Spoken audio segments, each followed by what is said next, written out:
How do we deal with people in our immediate family who have grudges and anger and are responding, like I was saying, with that tool that's not right for the situation?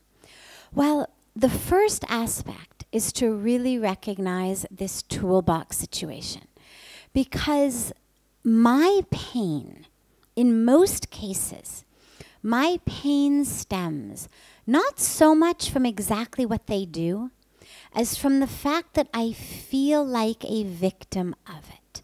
So it becomes, why me? And one of the examples that we use frequently is we say, imagine that you're walking through a park and you get bit by a mad dog. Out of the bushes, a mad dog comes out and it bites you. Okay, so what are you going to do? You're going to go to the doctor, right? You're going to get the wound bandaged. You'll probably get a rabies shot because the dog probably had rabies. But anybody going to chase the dog down the street to bite it back? Anybody going to need therapy to get over what a victim you feel like due to the fact that you were bit by the dog? Of course not, because we all understand the dog didn't wake up in the morning planning to bite me. The dog didn't, watch my movements for a week and understand that, she goes for a morning walk every day, 6:30. I'm going to sit here and wait for her. It didn't get up early to be there, to pounce on me. I just was in the wrong place at the wrong time. And we intuitively understand that. And so even though, yes, we need to get the wound bandaged, it doesn't create the psychological problem that when people in our family hurt us, it does. But the truth is that the same way that we understand the dog is actually the same way that we need to understand people in the world. Not that they're animals. I'm not saying they're dogs. I'm not saying they're animals. What I'm saying is that which makes the dog bite is that it is sick. When we say mad dog, what that means is it has rabies. Otherwise, in general, dogs are really nice creatures. They only bite you if they feel threatened. But when the dog has an illness, a disease called rabies, it becomes mad. It bites. The same is true with people who hurt us. They're not doing it to us. They're not plotting and planning how to be miserable to us, how to harm us. They're diseased. They may not have an illness that's curable with an injection or a pill, but they're living in a state of dis-ease. They're upset. Their toolbox doesn't have love. Their toolbox doesn't have patience. Their toolbox doesn't have compassion. So in that state of dis-ease, what they've got in their toolbox is control, grudges, pain, fear. And that's how they respond to the world. Like what the dog has is rabies. And so when you really deeply, deeply, deeply, deeply understand that, then it doesn't harm us psychologically as much because we understand, they're just in a state of disease. It doesn't make it easier to deal with them. But we are not so injured psychologically. Yes, I know, in your face. So it begins, but we have to have the understanding first. Look, yelling back at them, has it ever worked? Has anybody here ever tried that? We all have, right? I mean, is there anybody who hasn't yelled back at somebody who's yelled at them? Doesn't work. They criticize you, you criticize them back. Does it work? Of course not. So when we know what doesn't work, we have to start looking at, well, what might work? Okay, so the first piece is understanding. Now, when we understand, it doesn't mean that we stick our leg out into that bush every day, knowing that there's a mad dog sitting there. It doesn't mean we allow ourselves to become victims, but it means that I don't react. I don't feel psychologically damaged based on it. Then I'm able to respond effectively. I'm able to understand what is the problem here. If someone is in our face, what you have to understand is they are miserable. People who are happy, they spread happiness. This is why we like to be around happy people. People who are in love, even if they're not in love with you, they're still really nice people to be around. When a friend of yours falls in love or a colleague falls in love, you can feel it, even though you're not the one they're in love with. That love, it flows, it overflows. People in peace, they exude it. Puja Swamiji always says, when you're in peace, you exude peace. You spread peace, you manifest peace. And then he says, and when you're in pieces, that's what you spread. You spread pieces, you share pieces. So if somebody's in your face, that's what they have inside. These air conditioners give cold air because that's what they have. Heaters blow hot air, it's what they have. Whether it's effective for that moment or not effective, it's all they have. The AC is effective in summer. It'll make us sick in the wintertime. But the AC can't help it because that's all it has.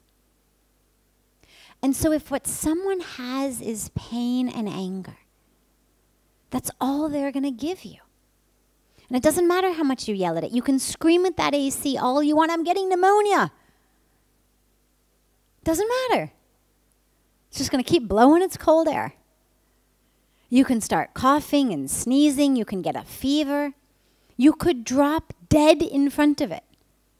It's going to keep blowing its cold air because that's all it has.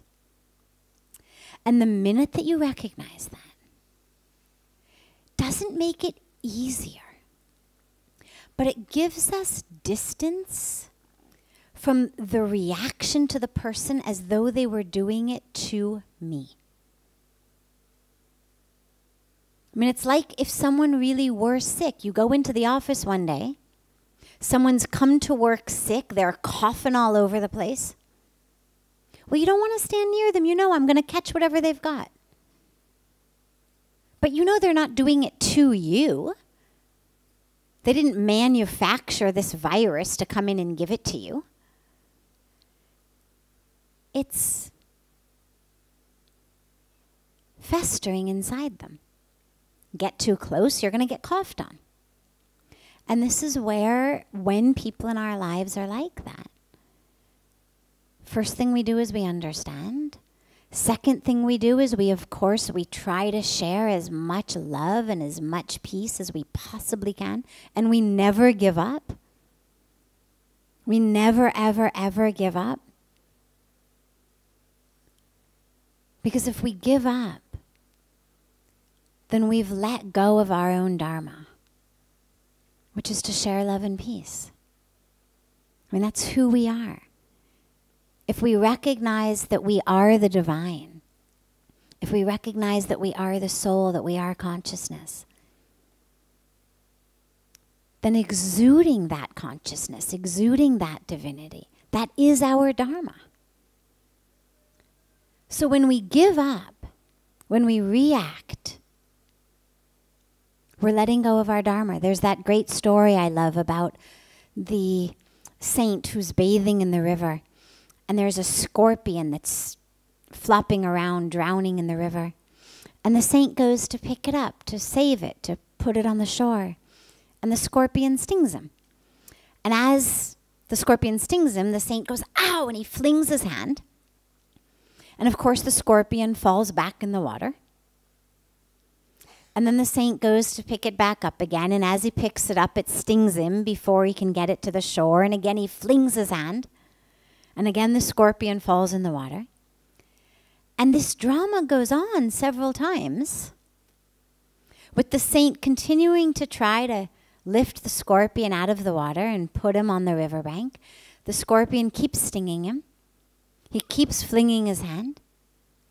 And some guy who's sitting on the edge of the river finally says, Baba, chodo usko. Let it go. It's a scorpion. He's going to keep stinging you. Forget it. And the saint says, it's his dharma to sting. But it's my dharma to save. So if he's not leaving his dharma, why should I leave mine? And so we don't give up. We don't react. We don't justify, well, he started it or she started it. But we also don't keep sticking our leg into the bush where we know the mad dog is. And so we figure out ways, even living within four walls. We figure out ways to protect ourselves. Not by reacting, not by biting back, but simply by effectively taking care of ourselves. Whether it's creating physical distance, whether it's creating emotional distance, but we don't do it out of anger. We don't lose our dharma. And should that person try to come toward us with love, looking to change, we allow it to happen. We don't turn around and say, for 30 years, who the hell are you now to come to me? I've been putting up with this for 30 years. We recognize that sometimes it takes 30 years for somebody to change, for them to recognize it. And we become, because we're not just energetic receivers, we're also energetic transmitters. And so where I've been energetically receiving this person's anger and grudge and pain and in-your-faceness, well, now I need to be an energetic transmitter of love and peace. But again, it doesn't mean that I walk into that person's psychic aura of anger. I don't metaphorically stick my leg into the bush where the dog is. But I stay present in my own dharma, in my own peace, in my own love, such that you never know. If you become enough of a magnet, enough of a transmitter, can change anything.